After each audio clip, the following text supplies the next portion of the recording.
Hello दोस्तों, ये blog sponsor है बाबा केदारनाथ के लिए। तो किधर भी जाने के लिए सबसे पहले हमारे पास होना चाहिए एक रोड मैप। तो रोड मैप इस प्रकार है, सबसे पहले आप जाइए, आप कहाँ पर भी रहते हो वहाँ से एक ट्रेन पकड़िए, पहुँचिए हरिद्वार।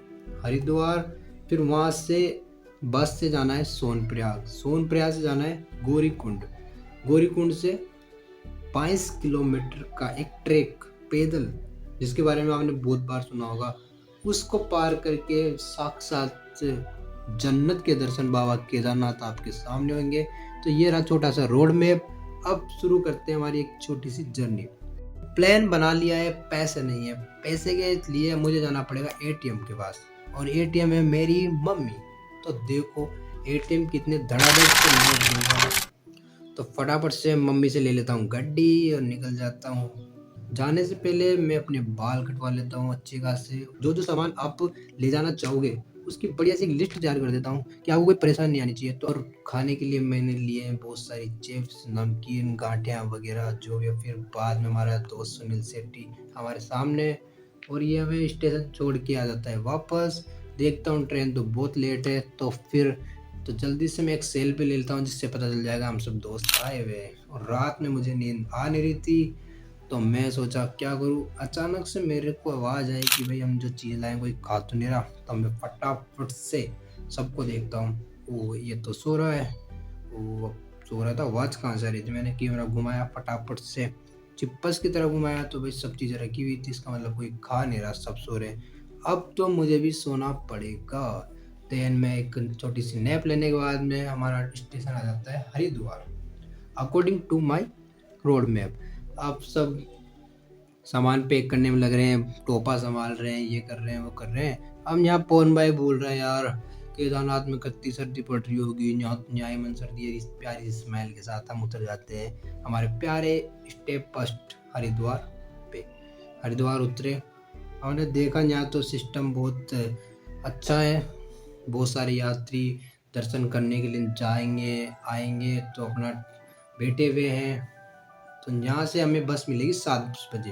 तो 7 बजे से पहले हम क्या करें, तो हम दिमाग लगाते हैं, हरिद्वार के स्टेशन से हम सीधा चलते हैं गंगा नदी। तो गंगा नदी में एक सुंदर सा एंट्री फेज मिलता है हमें।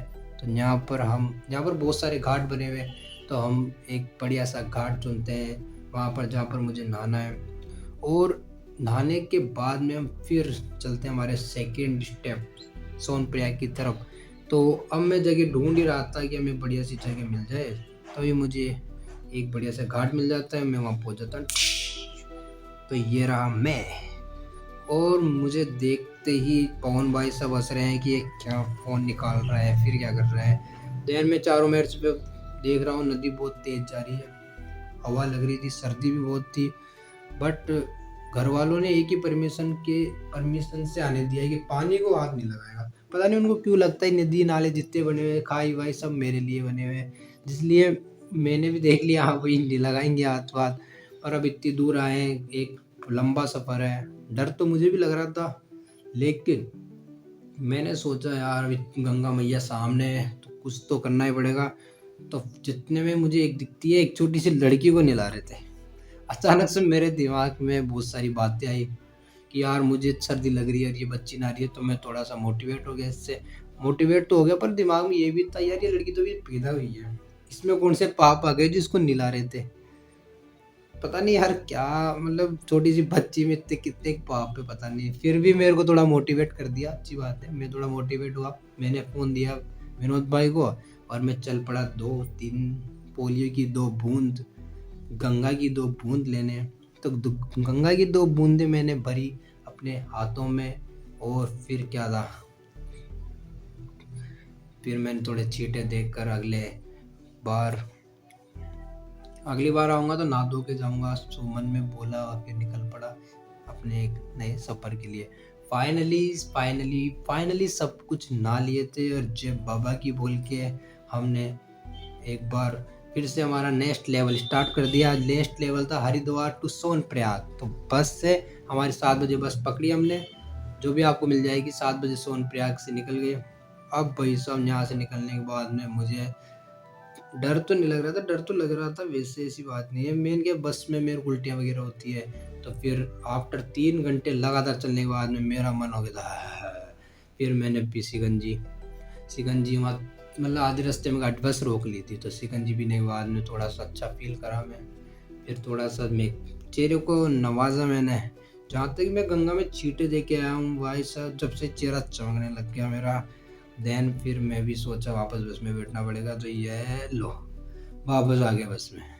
अब भाई मेरी इच्छा नहीं थी बिल्कुल बस में बैठने की, मैं तो पैदल ही चल लूँ 10-15 किलोमीटर और, लेकिन बस में बैठना पड़ेगा, पैसे दे दिए भाई।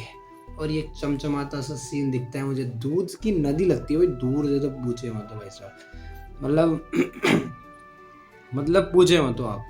पहाड़ इतने बड़े बड़े पहाड़ वाकई में। और यहाँ पर सामने देख रहे होंगे सीढ़ी नुमा आपको खेती, आपने पढ़ी होगी शायद 5वीं 10वीं क्लास में, सीढ़ी नुमा खेती वगैरह। ये देखो सामने सीढ़ी नुमा खेती।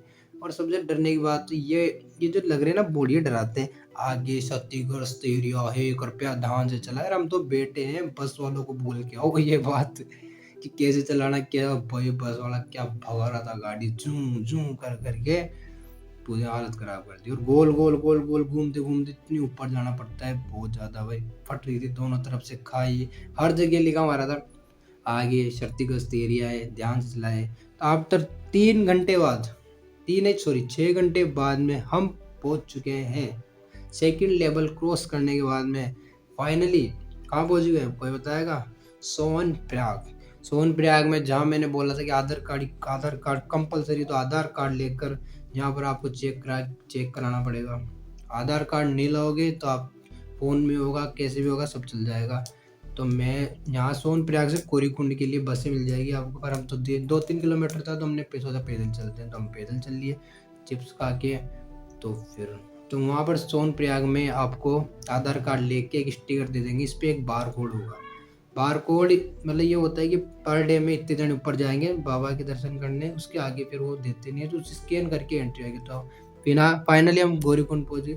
गौरीकुंड एक ऐसा जगह है जहाँ पर आपको रहने की खाने की व्यवस्था मिलेगी, क्योंकि यहाँ से पैदल यात्रा स्टार्ट हो जाएगी, तो आपको फिर मैगी वगैरह ये मिलेगी। मैगी आपको बाद में 90 रुपए की ऐसे मिलती, बहुत महंगी महंगी चीज़ें मिलती है। तो आप गौरीकुंड में खा पी के जाए, कुछ लेना ले जाए। और जितना हो सके यहाँ पर रात में निकले। रात में इसलिए निकले क्योंकि वहाँ पर ऊपर लाइनें बहुत लग रही थी, तो हमने खा पी के अच्छे से लिया, होटल में भी रुक गए थे हम। फाइनली यहाँ से 22 किलोमीटर का एरिया स्टार्ट है पैदल। तो फिर क्या था, लिया बाबा का नाम। और ये आपको एक बात बताऊँ, ये ट्रैक नहीं है। ये जो बोलते हैं ना 22 किलोमीटर ट्रैक है, 22 किलोमीटर का ट्रैक नहीं है भाई, भोले बाबा का फ्री जिम इमोशनल टेस्ट है। और इसको पास जो कर लिया वो उतर गया। और यहाँ पर हम जा रहे थे जितने में खच्चर वच्चर वाले थे, वो बोल रहे थे कि जो पहली बार जा रहा है और वो है ना पैदल मत जाओ। फिर क्या था, हम भी डर गए। फिर क्या करते 2,000 रुपये में खच्चर बैठे। तो फिर हमने 2,000 में खच्चर पे बैठ गए। अब खच्चर में बैठने के बाद में धीरे ऑटो मोड पे, मतलब जहाँ तक कि महिंद्रा शेयरा जितनी भी गाड़ियाँ है ना, उतनी ऑटो मोड में नहीं चलती जितनी खच्चर चलते। ऑटोमेटिक घूमते घूमते घूमते घूमते आपको पहुँचा देंगे, लेकिन थोड़ी सावधानी से रखना पड़ेगा आपको, देखना पड़ेगा क्या है क्या नहीं है।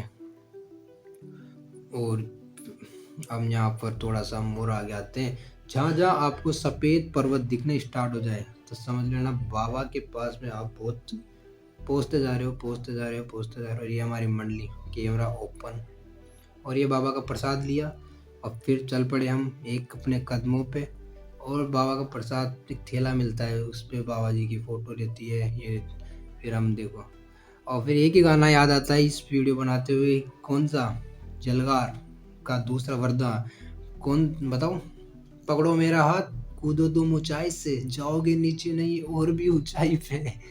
अब ये वीडियो बनाई थी विनोद भाई ने, तो विनोद भाई बोले यार मेरी बना दी है, वाइट का सिग्नल दे दिया इन्होंने। तो अब आपको एक दिखाना चाह रहा हूँ, फाइनली ये सुपर से भी ऊपर भाई। ये जो सीन था ना, वो इतना मुझे गूजी बम्स आ रहे थे भाई, गूजी बम से भी ऊपर ही, मतलब रोंगटे खड़े हो गए, मतलब खा लिया यार। और फिर हम जाके देखें, यहाँ तो फिर रात के 12 बजे से लाइन लग रही है, तो हमारा देखे तो लाइन में नंबर आएगा नहीं। फिर क्या करते, रील वील शूट कर रहा था। फिर हमारे बड़े भैया बोले कि चलो वीआईपी दर्शन कर लेते हैं। तो हमने 2,000 रुपये टिकट कटवा के वीआईपी दर्शन कर लिए।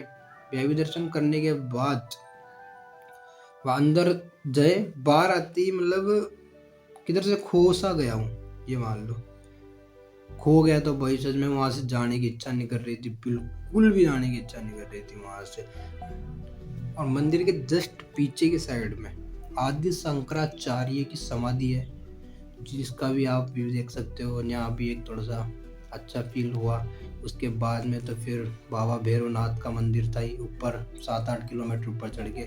हमारी टीम के 2 मेंबर तो ऐसे घायल हो चुके थे, पूछे मत तो।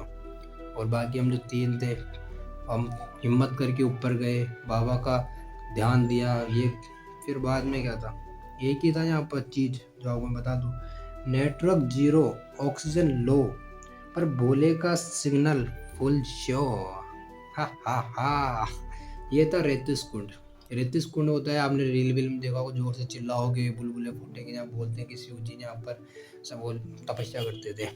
ये आता था भीमशिला, इसी ने केदारनाथ मूवी में आपने देखा। और यहाँ मुझे एक ही बात याद आती है कि पहाड़ों ने बुलाया है, खामोशी ने बात की, ये यात्रा सिर्फ सफर नहीं, भोले से मुलाकात हुई। एक तो पटाखा से 8,000 रुपये, सिरसी से 8,000, गुप्त काशी से 12,000 रुपये।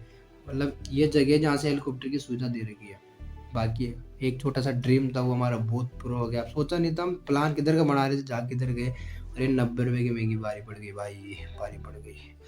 थकान रह गई पर मन हल्का हो गया, क्योंकि ये केदारनाथ था, भोले का घर, भाई मजा आ गया। मतलब बाय बाय भी ऐसे दिल से हो रहा था, मतलब bye bye bye bye bye bye. मतलब मन से क्या है बताऊँ आपको। यहाँ सोचा था घूमने जा रहे हैं, पर यहाँ तो भोले ने फिटनेस टेस्ट ले लिया भाई, खतरनाक वाला।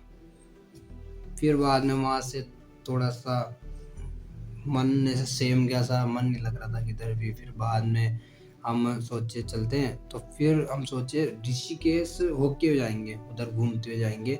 तो फिर हमने प्लान बनाया तो ऋषिकेश का, और हमें एक भैया भी मिल गए थे, उनके पास थी Omnigel. Omnigel gel free में मिल रही थी, ओमनी गाड़ी थी। और वैसा भैया से थोड़ी सी बार्गेनिंग करी, भैया बोल रहे थे नहीं 15,000 लगेंगे, 20,000 लगेंगे, 10,000 लगे रहे। मैं 6 ले लो यार। तो इनको हमने 6,000 दिए, और ये हमें घुमाएंगे आज कहाँ, ऋषिकेश में फेमस फेमस मंदिर। तो हम निकल पड़े अपनी सफ़र की ओर। 3-4 बजे हम निकले वहाँ से, केदारनाथ के मेन वहाँ से। ये आता है मंदिर माँ धारी देवी। इसमें एक काली माता का मंदिर है, माता जी का मंदिर है। भाई इस मंदिर के बारे में आपने बहुत बार सुना होगा, नहीं सुना हो तो मैं बता दूं। 2013 में जो बाढ़ आई थी ना, उसका मेन रीज़न इस मंदिर को बताया गया है, क्योंकि ये मंदिर अपनी जगह चेंज करने के लिए बोल रहे थे, और उसी कारण यही नदी थी जिसमें बहुत ज़्यादा उफान आ गया था। मतलब पूछो मत। और ये मैं मजाक निकल लिटरली बता रहा हूँ, इसके अंदर मंदिर में जाने के बाद में बहुत सुकून है इस मंदिर में, वाकई में लिटरली है इस कुछ कुछ तो है इस मंदिर में। और मेरे साथ विनोद भाई, यस हाय हेलो जय बाबा की। अब आती है एक सबसे अलग, नंदा और भागीरथी। दो नदी का नाम आपने सुना होगा। ये नदी दोनों का संगम यहाँ पर है। ये आपको ऋषिकेश में घूमने के लिए मिल जाएगी। और उसके बाद में रिवर राफ्टिंग वगैरह देखने के लिए है, हमारे लिए तो देख कर नहीं सकते, क्योंकि घर वालों ने पहले मना कर दिया था।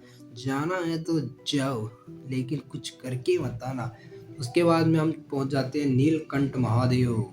नीलकंठ महादेव मतलब जब समुद्र मंथन हो रहा था ना, जब उसमें से जहर निकला था ना, शिव जी ने पिया था, वो यही मंदिर है भाई साहब। तो यही मंदिर है नीलकंठ महादेव। यहाँ से तुरंत निकलने के बाद में हम आ जाते हैं हमारी गाड़ी में। गाड़ी भी भाई साहब, गाड़ी में जो गाने चल रहे थे ना, बस ऐसे चल रहे थे मजेदार, पर अंदर से दिल ऐसा हो रहा था पूछे वो तो। यह है त्र्यंबकेश्वर महादेव। हम यहाँ आते आते ये मंदिर बंद हो गया। अब मंदिर बंद हो गया तो दिमाग थोड़ा सा वो हो गया। ये इस मंदिर को बोलते हैं रूफ टॉप टेम्पल ऋषिकेश। यहाँ से ऊपर से आपको राम झूला, कृष्ण झूला, मतलब पूरा ऋषिकेश का व्यू दिख जाएगा। और ये राम झूला है, राम झूला, लक्ष्मण झूला। इसमें आपको बहुत चित्रकारी मिलेगी। मेरे पीछे पवन सुत हनुमान को साक्षात नमन और प्रणाम। ये बस बाल बाल बाल। और हम वापस आ चुके हैं हमारे लास्ट एंड फाइनल राउंड में, हरिद्वार स्टेशन जा रहे हैं। तो यहाँ से हमारी ट्रेन है। ट्रेन हमारी नाइट में थी, और बस फिर क्या था। और एक बात और है कि भाई साहब, पैसा कम था, स्टेमिना भी कम था, पर भोले का बुलावा आया तो कैंसिल का ऑप्शन ही नहीं था भाई साहब। थकान रह गई पर मन हल्का हो गया, क्योंकि ये केदारनाथ है, भोले का घर रह गया। फिर वापस से हमने एक चीज़ मिस कर दी थी, उसको कवर अप करेंगे। वो थी गंगा आरती। गंगा आरती हमने मिस कर दी थी, तो साक्षात हमने गंगा आरती देखी। इसमें भी गूज़ीबम्स फ़ील हुए, वाक़ई में लिटरली वाक़ई मज़ा आ गया पूरी तरीके से। और फिर क्या, ट्रेन में मौज, ये मैं और ये मेरा फ़ोन। और फिर लास्ट ट्रेन ने छोड़ा, हमने वीडियो बनाई, सब अपने घर पहुँच गए। ये मेरा गाँव Chauth Kabarwada. Happy journey all of you.